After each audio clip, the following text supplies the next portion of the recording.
नमस्कार दर्शक बंधु पवित्र चलतु जानी आज दिन सबकि टॉप न्यूज अपडेट देश विदेश आरंभ कर ओडिशार समस्त गुरुत्वपूर्ण खबर जानीपर आज वीडियो न्यूज देखा पूर्व आपण अनुरोध आपण मैंने प्रत्येक दिन सका जल्दी उठु शारीरिक व्यायाम करूँ और निज स्वास्थ्यर जत्न नियंतु आमको हृदय भल पाते न्यूज लाइक कर चैनल को सब्सक्राइब कर दिंतु चलतु नजर पकेबे आज प्रथम खबर पर आज प्रथम खबर बड़ंगा पीड़िता बयान रेकर्ड कले एसीपी दिल्ली एम्स बड़ंगा पीड़िता बयान रेकर्ड कर बयान में पीड़िता अनेक गुरुत्वपूर्ण कथा कही सूचना मिली दिल्ली टीम फेरिया पर बहुत गुरुत्वपूर्ण कथा प्रकाश कर सूचना मिली कि 3 दुर्बृत्त निया लगे कथा पीड़िता जनक प्रतिदेश को कही नी से केवल मत बचाई दियो पानी दिए बोली कही तेज पीड़िता बयान आधार में कार्यानुष्ठान कहले पुरी एसीपी पिनाक मिश्र तदंतर शेष पर्यायर पहुंची सारी आईनगत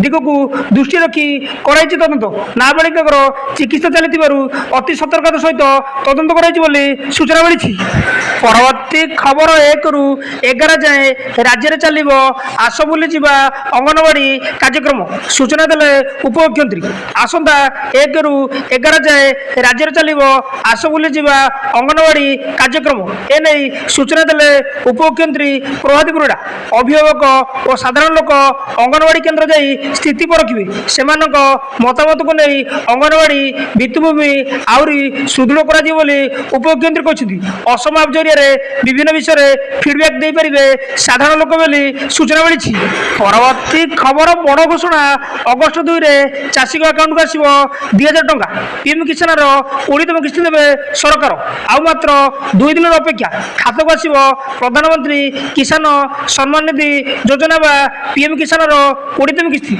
एने बड़ घोषणा कले सरकार तेज वाराणसी चाषी अकाउंट को टंका पठाइबे प्रधानमंत्री मोदी 9 कोटी 70 लक्ष चाषी अकाउंट को जीव 20,500 कोटी टंका बोली सूचना मिली परवर्ती खबर आशा ममता कर्मी को उपहार देले मुख्यमंत्री 3 गुणा बढ़ला दरमा बिहार मुख्यमंत्री नीतीश कुमार राज्यर स्वास्थ्य सेवा को सुदृढ़ करने दिगरे एक गुरुत्वपूर्ण घोषणा कर मुख्यमंत्री आशा और ममता कर्मी प्रोत्साहन को यथेष वृद्धि करने को निष्पत्ति जहाँ ग्रामीण स्वास्थ्य सेवा को आहरी प्रोत्साहन दे बोली आशा कर मुख्यमंत्री सरकारी ट्विटर हैंडल माध्यम घोषणा कर घोषणा अनुଯାयी आशाकर्मी को एवं मासिक 1000 परिवर्ते 3000 प्रोत्साहन प्रदान कर सूचना मिली सेहीपरि ममता कर्मी मानू दिया प्रोत्साहन 300 ରୁ 600 को वृद्धि कर सूचना मिली परवर्ती खबर आरआई अमीन परीक्षा बातिल ओटीटी प्रश्नपत्र लीक कारण परीक्षा बातिल खबर मध्य सरकारी चाकरी आशा बांधी बसी आशायी आसी निराश खबर आरआई अमीन प्रिलिम परीक्षा बातिल करछंती ओ एसएससी एने बुधवार हाईकोर्ट को अवगत करछंती एडवोकेट जनरल पीताम्बर आचार्य सूचना अनुसार अगस्ट 1 ରୁ सेप्टेम्बर 6 पर्यंत थिबा मेन परीक्षा भी बातिल कराई या पर 14 दिन भितर पूर्ण परीक्षा कमिशन विज्ञप्ति प्रकाश करेंगे परीक्षार्थी को परीक्षा आउसानी आवेदन करने को पड़ोनी समस्त को परीक्षा देवर सुजोग मिले बोली सूचना मिली परवर्ती खबर भूमिकंप पर रूस और जापान रे सुनामी प्रशांत महासागर उठिला 4 मीटर जुआर शक्तिशाली भूकंप एवं सुनामी आतंक रूस रे भूकंप एवं सुनामी सतर्कता जारी कर समुद्र बड़ बड़ जुआर स्थल भाग को माड़ी आसुवा देखा मिली भूमिकंपर केन्द्रस्थल समुद्र गर्भ रही भयंकर सुनामी आशंका यूएस जिओलॉजिकल सर्वे अनुଯାयी 8.7 तीव्रता विशिष्ट भूमिकंप प्रशांत महासागर में आसीला जहाँपर जापान अमेरिकार एजेन्सी गुड़िक सुनामी अलर्ट जारी कर समुद्र स्थलभाग को प्राय 4 मीटर पर्यंत जुआर मारी आसला सूचना मिली परवर्ती পরবর্তী খবর স্থগিত হলা অমরনাথ যাত্রা স্থগিত হলা বহু প্রসিদ্ধ অমরনাথ যাত্রা। তেবে প্রকৃত কথা হচ্ছে কাশ্মীরে প্রবল বর্ষা যোগু কর্তৃপক্ষ বুধবার পহলগামা এবং বালতাল উভয় রুট্রে অমরনাথ যাত্রাକୁ স্থগিত ରଖିଛନ୍ତି। ଖରା ପାଗ ଯୋଗୁଁ ଗୁରୁବାର ଦିନ ଯାତ୍ରା ସ୍ଥଗିତ ରହିବ। ଜାମ୍ମୁ ଏବଂ କାଶ୍ମୀରର ସୂଚନା ଏବଂ ଲୋକ ସମ୍ପର୍କ ବିଭାଗ ସୋସିଆଲ ମିଡ଼ିଆ ପ୍ଲାଟଫର୍ମ ଏକ୍ସରେ ଏକ ପୋଷ୍ଟ ସେୟାର କରି ସୂଚନା ଦେଇଛନ୍ତି। ପରବର୍ତ୍ତୀ ଖବର ଖୋର୍ଦ୍ଧାରେ ବାର୍ଡ ଫ୍ଲୁ ଚିହ୍ନଟ ପରେ ବଢ଼ିଲା ଚିନ୍ତା। ଚିଲିକା ଓ ନନ୍ଦନକାନନକୁ ସତର୍କତା ଜାରି। ବାର୍ଡ ଫ୍ଲୁ ନେଇ ଚିଲିକା ଓ ନନ୍ଦନକାନନରେ ସତର୍କତା ଜାରି ହୋଇଛି। ଆଗୁଆ ସତର୍କତା ଆପଣେଇଛନ୍ତି ନନ୍ଦନକାନନ ପ୍ରାଣୀ ଉଦ୍ୟାନ କର୍ତ୍ତୃପକ୍ଷ। ଖୋର୍ଦ୍ଧାରେ ବାର୍ଡ ଫ୍ଲୁ ଚିହ୍ନଟ ପରେ ନନ୍ଦନକାନନରେ ସତର୍କତା ଆପଣେଇଛନ୍ତି। ନନ୍ଦନକାନନ ସମସ୍ତ କର୍ମଚାରୀଙ୍କୁ ସଚେତନ କରାଇଛି। ଯଦି କୌଣସି ପକ୍ଷୀଠାରେ ବାର୍ଡ ଫ୍ଲୁର ଲକ୍ଷଣ ଦେଖାଯାଏ ସେଥିପ୍ରତି ଧ୍ୟାନ ରଖିବାକୁ ପରାମର୍ଶ ଦିଆଯାଇଛି ବୋଲି PCCF ପ୍ରେମ କୁମାର ଝା ଏବଂ ନନ୍ଦନକାନନ କର୍ତ୍ତୃପକ୍ଷ ସୂଚନା ଦେଇଛନ୍ତି ବୋଲି ଖବର ମିଳିଛି। ପରବର୍ତ୍ତୀ ଖବର ଶୀତ ନଦୀରେ ଖସିଲା ITBP ଯବାନଙ୍କୁ ନେଇଯାଉଥିବା ବସ୍ ଉଦ୍ଧାର କାର୍ଯ୍ୟ ଜାରି। ଜାମ୍ମୁ କାଶ୍ମୀରରେ ଏକ ବଡ଼ ବସ୍ ଦୁର୍ଘଟଣା ଘଟିଛି। ITBP ଯବାନଙ୍କୁ ନେଇ ଯାଉଥିବା ବସ୍ ଶୀତ ନଦୀରେ ଖସି ପଡ଼ିଛି। ସୌଭାଗ୍ୟବଶତଃ ବଡ଼ ଘଟଣା ଟଳିଯାଇଛି। ଡ୍ରାଇଭର ସାମାନ୍ୟ ଆହତ ହୋଇଛନ୍ତି। ତାଙ୍କ ସ୍ୱାସ୍ଥ୍ୟାବସ୍ଥା ସ୍ଥିର ରହିଛି। ଉଦ୍ଧାର କାର୍ଯ୍ୟ ଚାଲିଛି। ପ୍ରବଳ ବର୍ଷାରେ ଗାନ୍ଧରବଲ ଜିଲ୍ଲା କୁଲାନ ବ୍ରିଜରୁ ITBP ଯବାନଙ୍କୁ ନେଇଯାଉଥିବା ଏକ ବସ୍ ଶୀତ ନଦୀରେ ଖସି ପଡ଼ିଛି। ସେମାନଙ୍କୁ ସୁରକ୍ଷିତ ଉଦ୍ଧାର କାର୍ଯ୍ୟ ଜାରି ରହିଛି। NDRF ଓ SDRF ଉଦ୍ଧାର କାର୍ଯ୍ୟରେ ନିୟୋଜିତ ଅଛନ୍ତି ବୋଲି ସୂଚନା ମିଳିଛି। ପରବର୍ତ୍ତୀ ଖବର ଅଗଷ୍ଟ 1ରୁ ପର୍ଯ୍ୟଟକ ପାଇଁ ଖୋଲିବ ଭିତରକନିକା। ଅଗଷ୍ଟ 1 ତାରିଖରୁ ପର୍ଯ୍ୟଟକ ପାଇଁ ଖୋଲିବ ଭିତରକନିକା ଜାତୀୟ ଉଦ୍ୟାନ। ଏବେ ନୂଆ ରୂପରେ ସଜେଇ ହୋଇଛି ଭିତରକନିକା।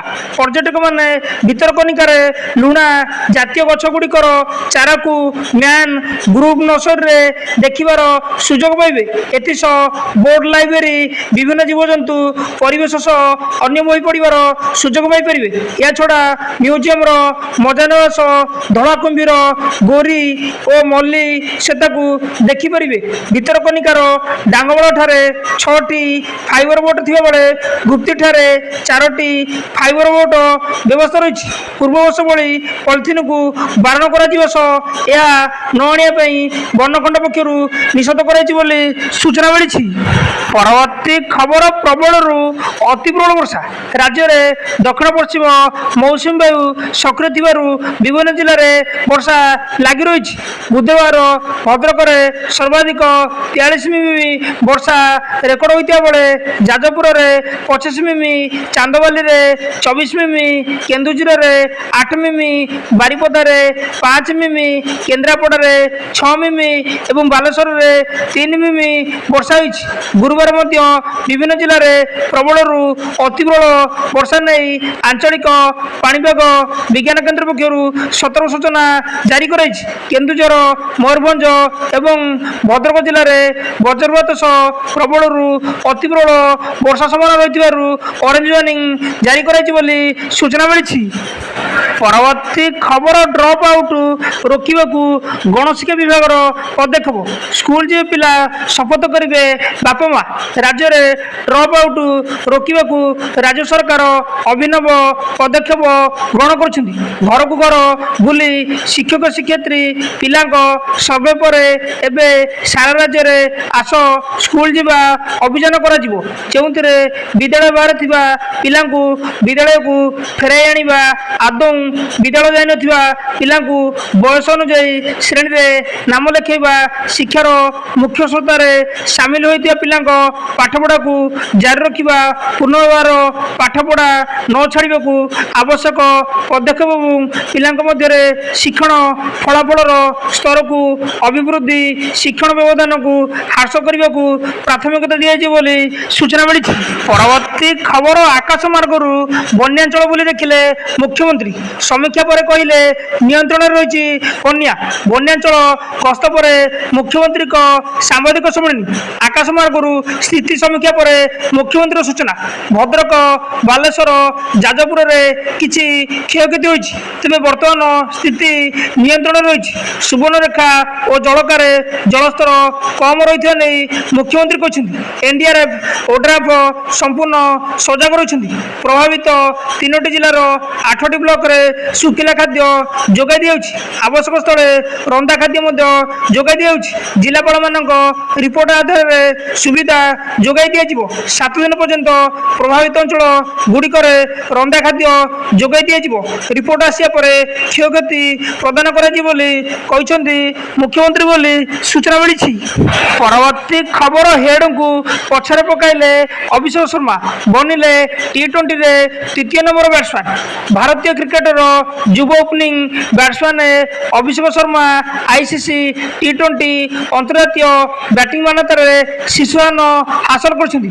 ଏହି ସଫଳତା ସହିତ ସେ ବିରାଟ କୋହଲି ଏବଂ ସୂର୍ଯ୍ୟ କୁମାର ଯାଦବଙ୍କ ପରେ ତୃତୀୟ ଭାରତୀୟ ଭାବେ ଏହି କୃତିତ୍ୱ ଅର୍ଜନ କରିଛନ୍ତି।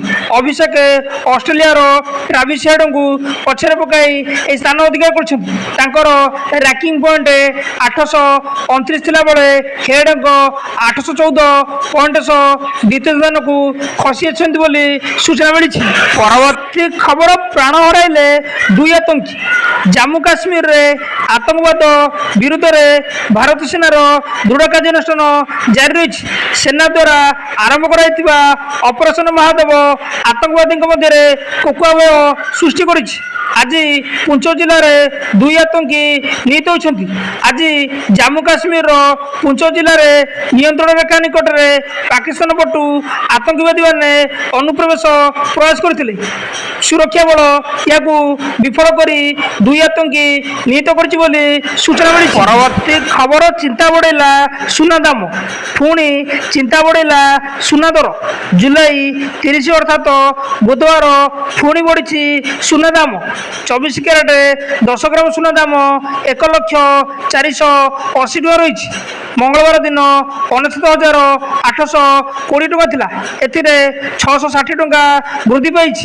22 କ୍ୟାରେଟ୍ 10 ଗ୍ରାମ ସୁନା ଦାମ 92,100 ଟଙ୍କା ରହିଛି। ମଙ୍ଗଳବାର ଦିନ 51,500 ଟଙ୍କା ଥିଲା। ଏଥିରେ 600 ଟଙ୍କା ବୃଦ୍ଧି ହୋଇଛି ବୋଲି ସୂଚନା ମିଳିଛି। ପରବର୍ତ୍ତୀ ଖବର, ହୀରାକୁଦରେ ବନ୍ଦ ହେଲା 4ଟି ଗେଟ୍। ଜଳସ୍ତର କମିବା ପରେ ହୀରାକୁଦରେ ବନ୍ଦ ହେଲା 4ଟି ଗେଟ୍। ଫଳରେ 14ଟି ଗେଟ୍ ଦେଇ ବର୍ତ୍ତମାନ ବନ୍ୟା ଜଳ ନିଷ୍କାସନ ହେଉଛି।